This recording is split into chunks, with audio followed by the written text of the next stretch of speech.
All right, I just hit live with no. I just hit live with no introduction, no nothing, no notice. I think we got everything working right now. I don't know what happened. My camera went out or something. But anyway, all right, we're gonna talk about maybe we should put them in a little small bubble, like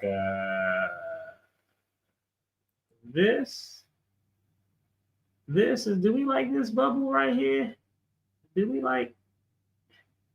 Are we liking that view? Can we do a new layout? Let's see. No, we're gonna cancel that. Like, all right, so I guess we could do it this way. All right. So we are gonna talk a little bit about sentencing now that I got everything working and my camera's finally working.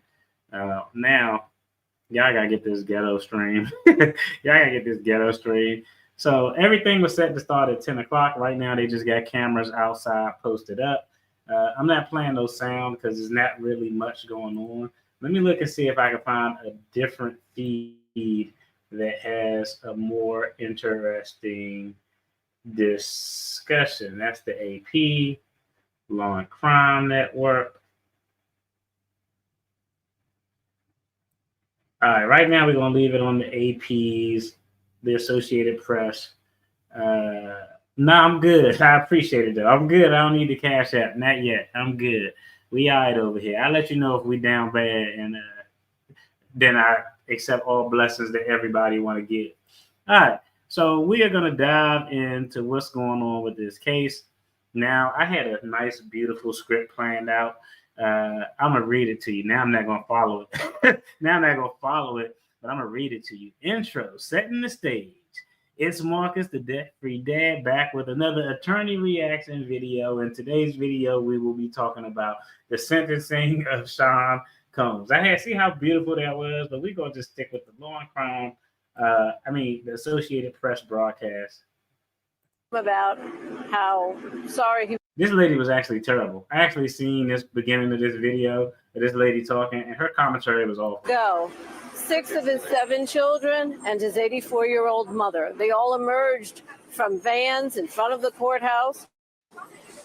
There was a big push for media to get to them. They were behind barricades as the family walked in. They've been here through much of the trial to support him. His mother here every day to support him.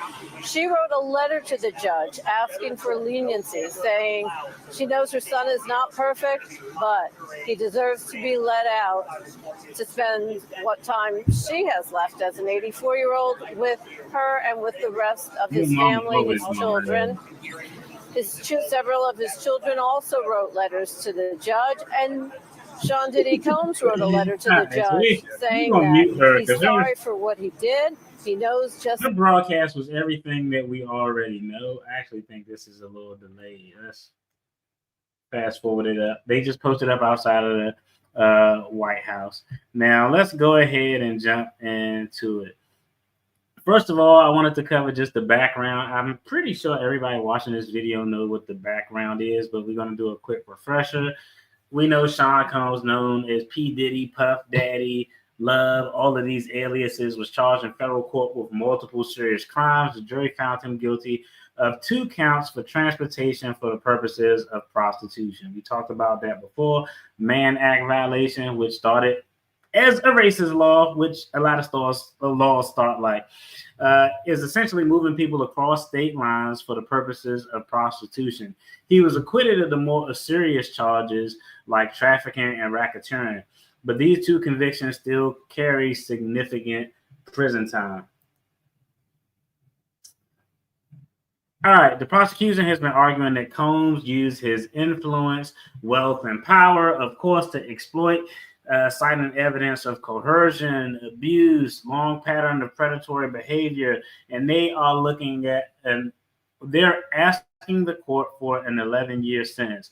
The defense, on the other hand, is asking the judge to consider time served, roughly 1 year and like a month, like 13 months or something to that effect, essentially arguing that Combs has shown remorse, poses no future danger, and deserves a chance to rebuild his life. Now, the charges and statutes that are on the table, the main statute is 18 U.S.C. 2421, the federal law, which is the Mann Act that prevents knowingly transporting an individual across state lines for prosecution's purposes. The maximum sentence for one charge is 10 years per count. With 2 counts, the statutory max is 20 years, but the sentencing guidelines will narrow that down. Other factors like whether there was force or coercion used, the number of victims, whether or not he acted as the organizer or the leader of the role, can all be used as sentencing enhancement. Hey, good morning. Appreciate you tuning in, MCH. Yo. I thought somebody called me. I'm tripping. All right. So what happens at a federal sentencing hearing? So what actually happens inside of a courtroom today, a federal sentence hearing, usually goes like this. Step one is the prosecution is going to speak first. Now, I actually had the docket pulled up, but I wasn't pulling up none of that because the prosecution submitted in excess of 200 pages of documents outlining their justification for what they're requesting the court to consider as a sentence. Too damn long. I'm not reading all of that. A bunch of people submitted letters in Sean Combs' favor, his mother, his kids, Stevie J, a lot of people in the industry. But a lot of people also submitted letters saying like, yo, throw the book at this dude. He's terrible, to include the main witness, Cassie Ventura. So first up in the sentencing hearing, the prosecution is going to go first. They lay out anything that they determine or that the court would take as an aggravating factor, the seriousness of the offense, the harm to the victims, and why a long sentence should be justified. Pretty much at a sentencing hearing, you have balancing scales. The defense wants to tip the scales in their favor. The prosecution wants to tip the scales in their favor. And depending on where those scales fall is normally where the court would lie. The defense gets an opportunity to respond, and the defense is going to highlight the mitigating factors: his lack of prior convictions, his remorse, his charitable work, and any personal struggles such as overcoming substance abuse. One thing that was noted in the defense's letter to the judge was that he started a school in prison called Free Game with Diddy, where he helps provide business advice for aspiring entrepreneurs who are incarcerated. The next thing after the prosecution and the defense go, you're going to have victim statements where the victim and or their representative can address the court in any harm that they cause or any issues, fears, concerns that they may have. Then the defendant will likely speak directly to the judge, expressing remorse and asking for leniency. This is actually going to be interesting. I don't know. The defendant allocution, normally, in most cases, they do. I think I've never had a case. I've had thousands of clients I represented as defendants. I think every last one of them, 100% of them, actually elected to speak during their sentence hearing because they wanted to show and highlight remorse. Finally, the judge is going to announce the sentencing. So that's kind of just the order of operation for what's going to go on today. It's federal court, so they're not going to let anyone inside. If it's a sentencing, I'm always wanting my client to speak to the judge. If we're at a sentencing, I don't always want my client to testify. I generally never want my client to testify. Very rare. The facts have to be very favorable as a defense attorney for you to want your client to testify. And we see in this trial, of course, Diddy didn't get up there and testify, because if he would have testified, they would have tore his ass up on cross-examination. So the general rule is 90% of the time, I don't want my client to testify at trial. 100% of the time, if it's sentencing, and I want you to get up there to show your sincerity to the court. So that's kind of how that plays out. Now, the next part is, well, what are some of the factors that the judge must consider? All right, here's where the law comes in. Federal judges are guided by 18 U.S.C. 3553, which lays out the key factors that the judge must weigh. of course, is the nature of the offense, the nature, the circumstances of the offense, history and characteristics of the defendant, his prior criminal record or lack thereof, his personal background, contributions, and characters. How serious was the conduct? Was there coercion, violence, or repeated behavior? The need for the sentence is another one: to punish, deter future crimes, protect the public, and rehabilitate. The guideline range. What are the federal sentencing guideline recommendations? And I'm going to try to pull up a chart so I can actually show you all what that looked like. Policy statements, what the Sentencing Commission says about similar cases. Avoiding disparities, making sure that Diddy isn't punished more harshly or leniently than similarly situated defendants. This one is where shit is going to really get crazy, because sometimes when you're a celebrity, your shit look a little bit more lenient. Sometimes when you're a celebrity, they want to make an example out of you. I'm guessing he's going to be the example made out of guy in this situation. Is there any restitution that's owed to the victims? The judge in his speech will actually talk about these factors because they have to be on the record in the event that an appeal is done. They can have a record, a transcript of what the judge evaluated, what the factors he considered. But the judge has to talk about these on a record and explain how they influence the final sentencing. Let's see. Real quick, let's see. Is there a mandatory sentencing in federal court? Some offenses have mandatory minimums depending on the nature of the charge. I got to take a look at the sentencing guideline, and I'm going to pull it up. I don't believe this has a mandatory minimum because he doesn't have a prior criminal conviction. And I'll show you. But long story short, when you're sentencing somebody, when the court is sentencing somebody, it's two factors that they have to look at initially. Not talking about those balancing things. Did you do community service? Are you rehabilitated? What's your harm, threat to the community? Those are other factors. But generally, they're going to look at how the offense is classified. Is it a low-level felony or is it a high-level felony? And then they're going to look at the criminal background or the criminal exposure of the defendant. So if you and I are both charged with Mann Act violations and I have no previous convictions and you have 15 previous convictions, because of that, it could push you into a category where a mandatory minimum may apply because your previous criminal exposure opens you up to a much harsher sentencing. And we're going to talk a little bit about that next up on my outline, because I try to be prepared since I ain't got no job right now, how federal sentencing guidelines work. Now, let's get into, this is probably the most misunderstood part of federal sentencing, this federal sentencing guidelines. I've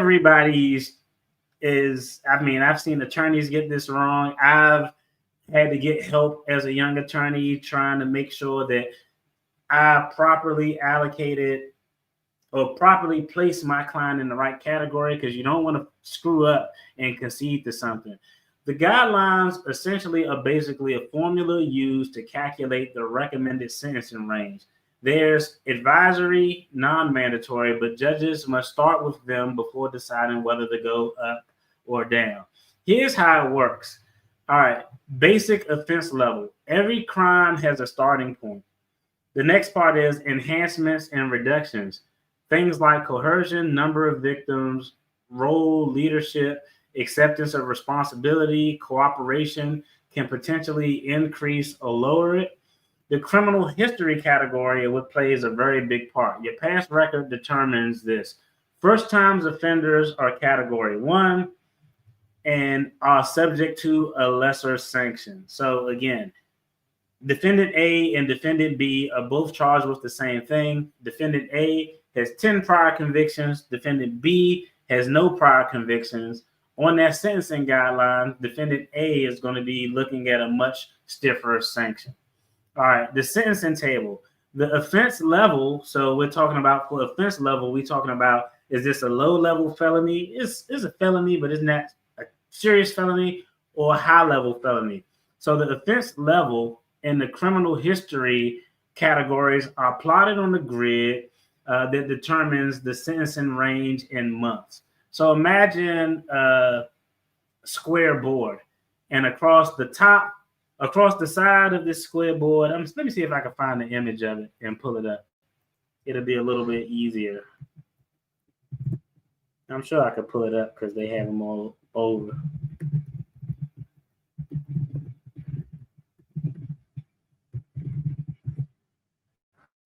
So let's see. Federal sentencing guidelines chart. This is what everyone uses at some point in their life. Look, at some point in their life, I've used it. All right, let's see if we can pull this up so you all can see what I'm talking about. Yep, we found one right here. Let's make this bigger.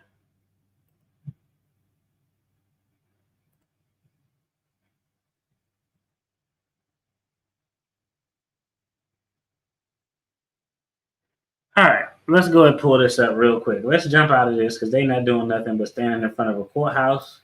So let's remove that. Let's stop the screen share. Now we're going to add this sentencing guidelines.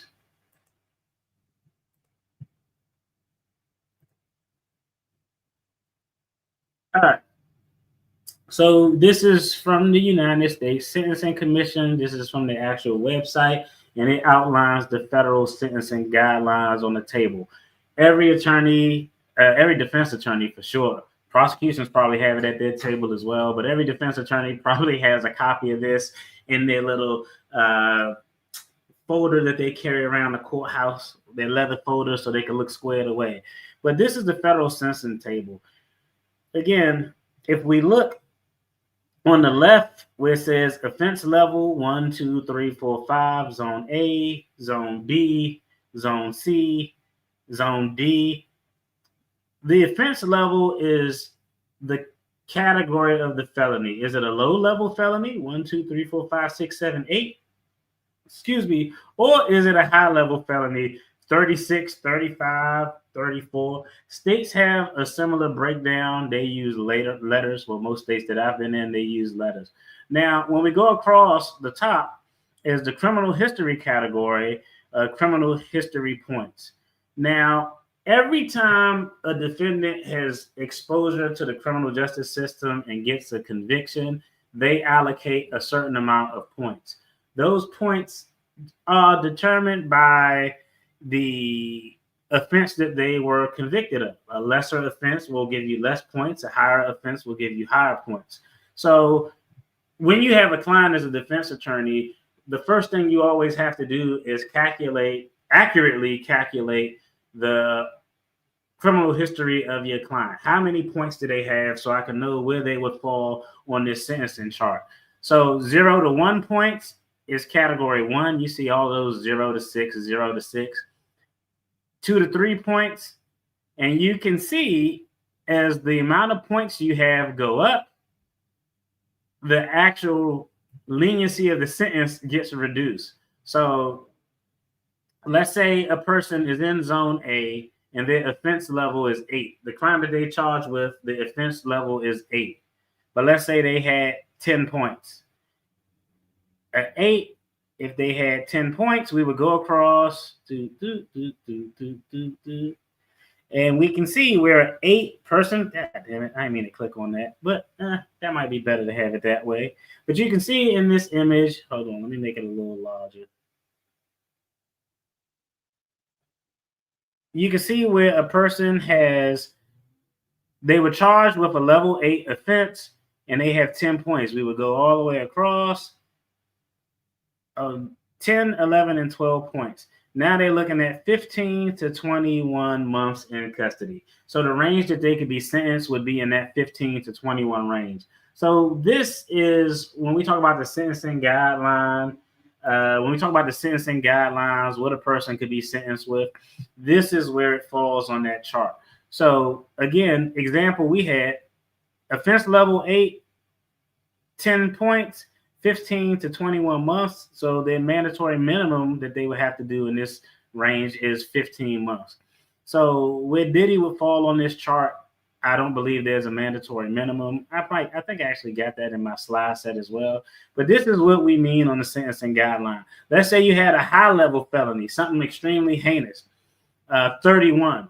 You're in zone D and you have no prior criminal convictions. You've never done anything in your life except for this one egregious crime that is a level 35.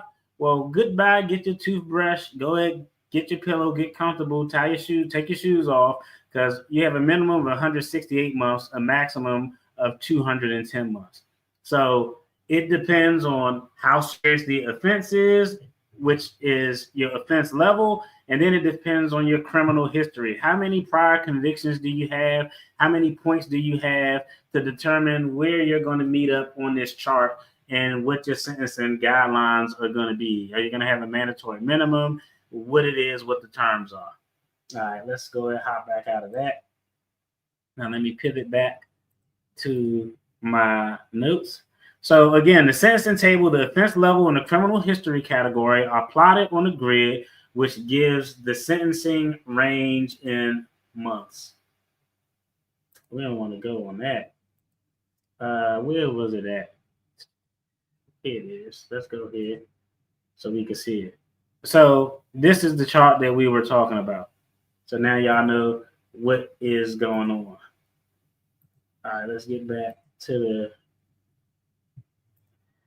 All right, so again, we talked about an example. For example, an offense with a level 30, blah, blah, blah. Okay, so what will we expect from today's hearing is, I guess, the big thing. Let's go ahead and pull the live stream back up. And I'm going to take a quick look to see if anything is going on in any other stream that may be viable. Law and Crime has a really good stream. I advise y'all, shout out to Law and Crime Network. They got a really good stream there because they have a lot of guests on there. Let's see. They talking about the furlough people. Let's see what's going on Fox 4 stream.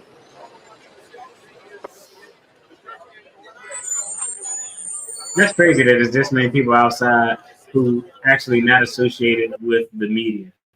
But right now,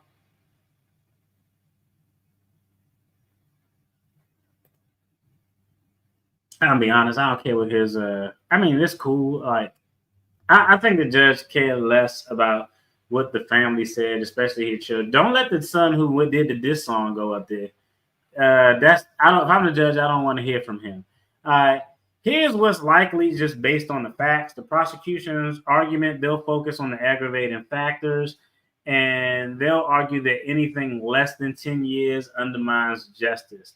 The defense argument is that they'll push for time served, highlighting Sean Combs' charitable work, his lack of prior convictions, and portray him as someone who can be rehabilitated and is rehabilitated in his 1 year of actually being in custody. If somebody said, well, how do you think this is going to play out? The prosecution wants 11 years. The prosecution wants 11 years, and his defense counsel is arguing for 13 months. So essentially time served. He would get out like next week or something like that. Let me pull up a letter real quick because we got to talk about this letter real quick. Let me go ahead and pull this up.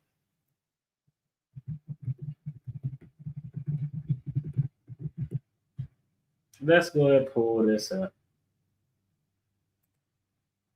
I don't know if y'all have actually seen this, but I think this is actually worth talking about before I give my education. This is going to play out. Let's close you. Man, all these advertisements, y'all know exactly what type of shoes I was looking at buying. All right, let's remove that. Let's add this story so we can share this screen.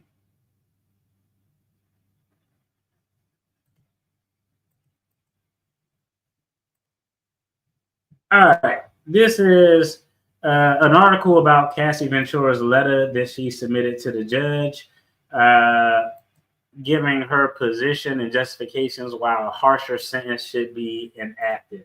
So let's go ahead and I'm going to read through this real quick. All right. Cassie Ventura detailed her traumatic relationship with Sean Diddy Combs and pleaded with the judge to consider her and other victims' experiences ahead of the rap mogul's sentencing on Friday.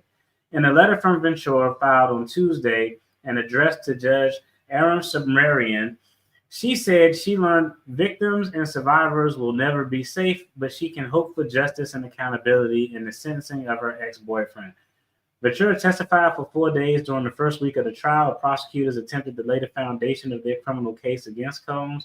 I'm actually confused why they didn't have a drug conspiracy charge on here, too. That would have been easy as well. She testified that they had begun an on and off relationship that lasted for more than a decade. While Ventura said the relationship had loving and positive start, she testified that Combs became increasingly violent with her, threatened her if she ever disobeyed him, and required her to participate in drug-fueled cheek clapping parties called freak-offs. Combs was ultimately found not guilty for the most serious charges against him, but was found guilty of 2 counts of violation of the Mann Act. For 4 days in May, while 9 months pregnant with my son, I testified in front of a packed courtroom about the most traumatic and horrifying chapter in my life, wrote Ventura in her letter. She summarized her testimony, further recounting the alleged degrading and disgusting cheek-clapping parties, which left her with infections, illnesses, and days of physical and emotional exhaustion before he demanded it all again. She also recounted details from her testimony surrounding the alleged threats and violence Combs allegedly imparted towards her and those around her. The entire courtroom watched actual footage of Combs kicking and beating me as I tried to run away from a freak-off in 2016. People watched this footage dozens of times, seeing my body thrown to the ground, my hands over my head, curled into the fetal position to shield me from worse blows. She wrote, referencing the now infamous 2016 Intercontinental Hotel video footage showing Combs physically attacking Ventura. In her letter, Ventura wrote that in her time dating Combs, she found herself in a constant state of hypervigilance and anticipating retribution. She wrote that her descent into substance abuse was tied to Combs' attempts to control several aspects of her life, adding, I used those drugs to push through the horrifying cheek-clapping acts he demanded and to numb myself to the physical pain and emotional turmoil I was constantly in. She also pushed back on the defense attorney's characterization of her relationship with Combs, a great modern love story, a term Combs' attorney used in trial. Ventura said she has spent the last 7 years since 2019's final breakup recovering from the alleged trauma she endured. I still have nightmares and flashbacks on a regular, everyday basis and continue to require psychological care to cope with my past, she wrote. My worries that Sean Combs or his associates will come after me and my family is a reality.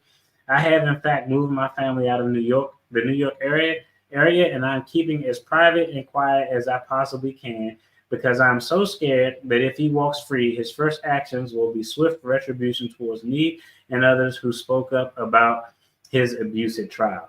She also expressed doubt at the defense attorney's characterizations of Combs as a changed man.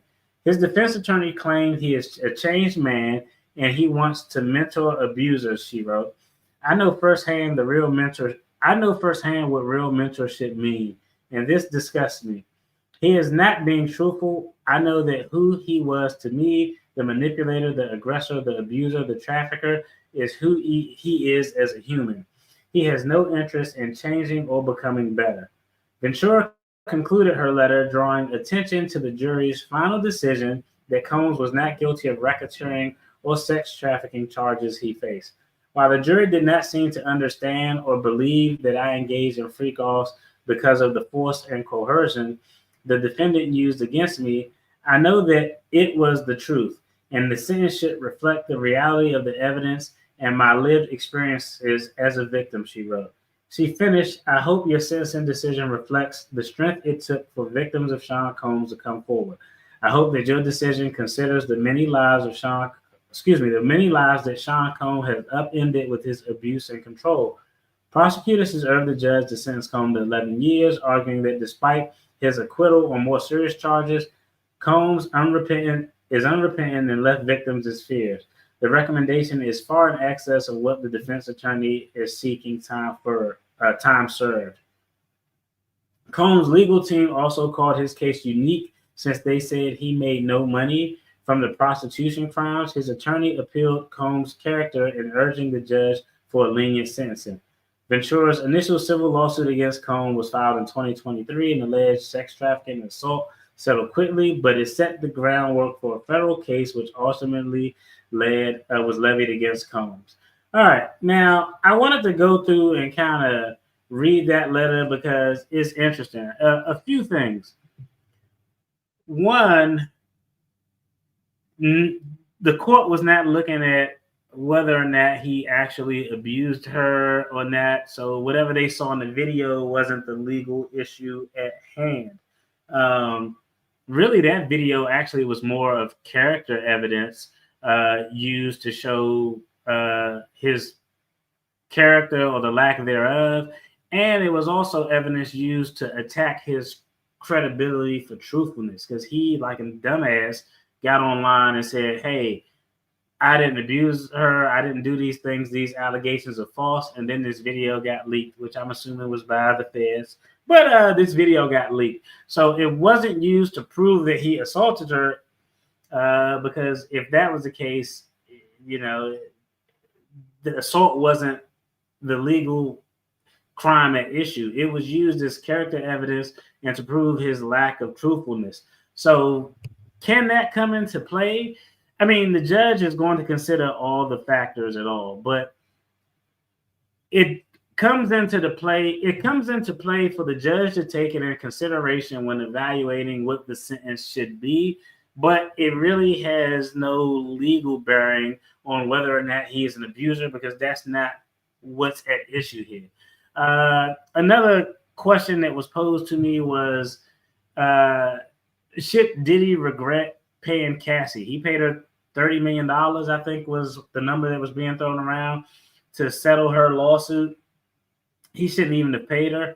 I mean, it depends how you look at it. I think he should have paid her, which he did. I think his biggest mistake was not paying her before she filed this lawsuit.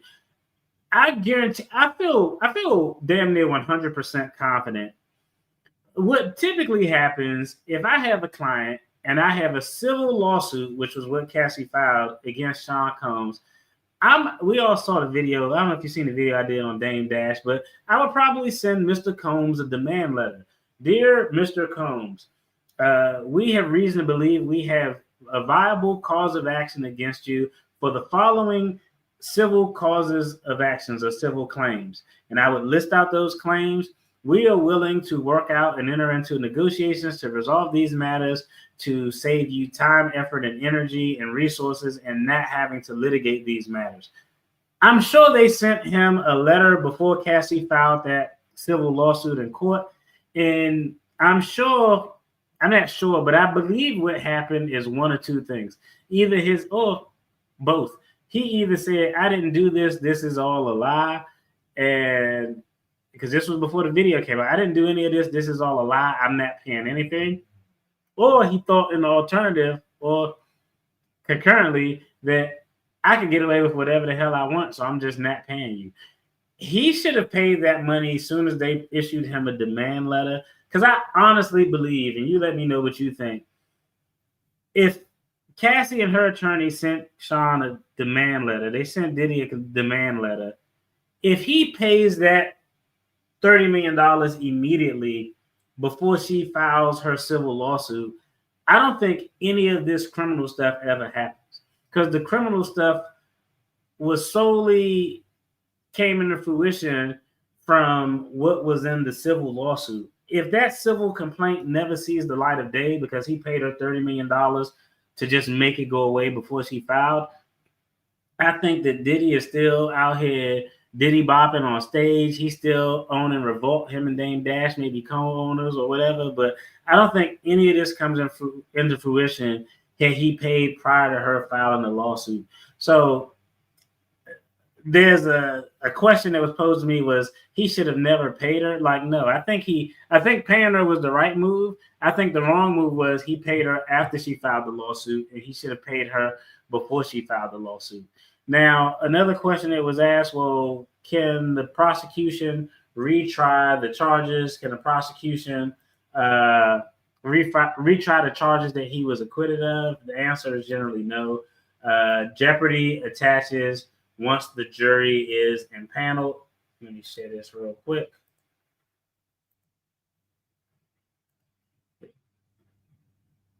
Jeopardy attaches once the jury is impaneled. So once you have a jury, jeopardy attaches. If you're acquitted of those charges, you cannot be retried. Now, if it were a mistrial, let's say out of 12 people, 8 said racketeering, 4 said no racketeering, because it's not an acquittal, well, now is a little bit different. But generally, when it's an acquittal, once you got a jury impaneled, if a person gets acquittal, you can't bring those charges back up. So that is kind of how that played out. Let's see. I'm trying to see if there's a different feed that has anything. Associated Press probably chilling. New York. Let's see what they're talking about on Law and Crime. They actually got a really good channel. I advise y'all to go over there because there's multiple attorneys chopping it up about different components. So let's see what they talking about over here. Point to at least 135 months. The defense accuses us of seeking 135 months so that the court splits the difference. We think probation's recommendation of 60 months does not account sufficiently for the harm to Cassie and Jane. Remember, they were asking for about 7 years, the probation department. What do you make of that, Alexis? I mean, look, this is the prosecution's point of view. It doesn't mean that the judge is necessarily going to accept 11 years. But they're saying, even though he was acquitted of the most serious charges that could have seen him spend 20 years. I'm gonna be honest with y'all, he's not getting no 11 years, bro. Like, if he got 11 years, I would actually be shocked. I'm thinking more to the line 54, 60, 54 to 72, maybe. And then, something like that. And then they'll probably do a split sentence where we're going to sentence you to this, let's say 60 months, just as an example. We're going to sentence you to 60 months in custody, but because he has no prior contact, they can potentially do a split sentence where of that 60 months, 36 months is going to be an active sentence, and then the remaining time is going to be held over your head while you serve probation for a 5-year period, a 6-year period after you get out of custody. I think that's going to be more in line of what really is going to happen.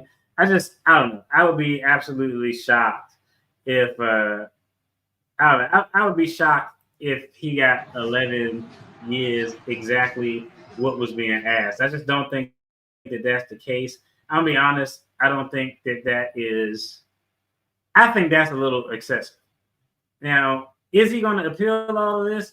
Absolutely right. If he doesn't get exactly what his team is asking for, he's going to file a notice of appeal.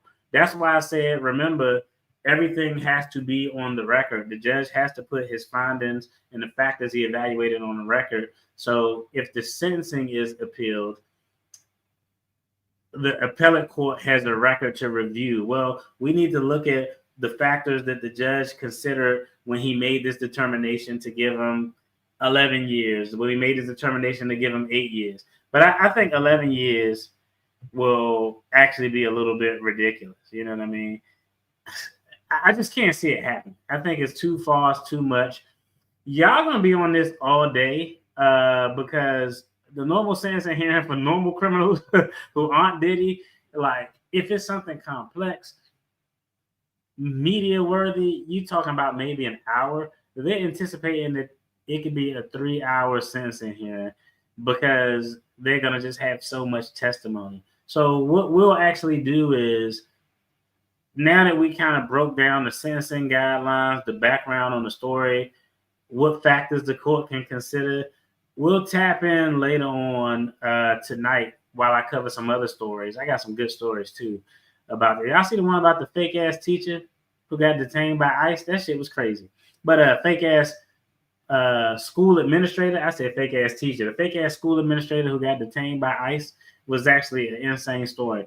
But what I'll do is tonight we'll kind of recap, talk about it, because I want to get y'all thoughts on where the sentencing going to go. And y'all let me know in the chat how many, we'll do it in terms of years. How many years do you think that he's going to get? Prosecution's asking for the defense is asking for 13 months. Prosecution is asking for 11. I'm going to say, I would say 5 to 7 years would be the range that I would guess. I'm saying he's getting 5 to 7 years. Y'all let me know what y'all think in the comments. Just drop the number of years you think that the court is going to give him. And no matter what it is, if it's not exactly what he's asking for, he's going to appeal that shit immediately, because, I mean, that's what he should do, was within his right to do. Yo, that's it. I just wanted to chime in real quick. I'm not going to do a full, because I love y'all. I really do love y'all. And I'm really grateful and appreciative of all the support, the super chats, the comments, the questions, the video links y'all send me. I love all of it. I appreciate you all for sending it. But I can't sit on here for 3 to 5 hours waiting for them to give a year sentence. It's crazy. I haven't even eaten breakfast yet. So I'm about to go cook. I ain't got no job, so I'm about to go make some fish and grits and call it a day. We'll tap in to recap this and talk about more stories. As always, hey, I appreciate y'all. As always, I appreciate y'all. Y'all take care. I'll see y'all tonight. We'll probably go live at 10 o'clock, the usual time. That'll give me time to get my head together and watch wrestling. Y'all take care. Be blessed. Be safe. Peace.